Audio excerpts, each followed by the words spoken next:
Lexis Nexis here at Legal Tech New York, where we're talking to David Cox, who just presented a session called Summiting the Hierarchy of Tasks, How to Make Your Practice Work for You. David, can you tell us more about you and your experience?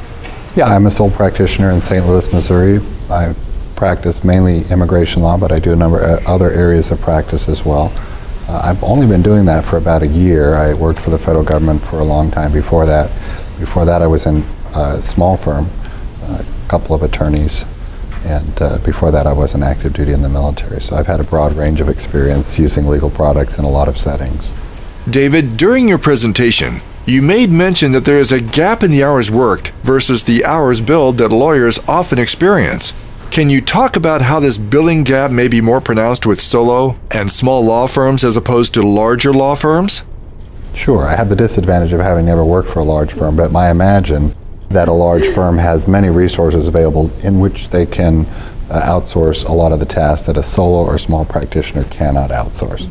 So I think that's driving. We talked today about 3 hats that most attorneys end up wearing. Well, a solo practitioner is wearing all of those 3 hats all of the time. And so it's much more important for that solo practitioner to look for places to outsource work.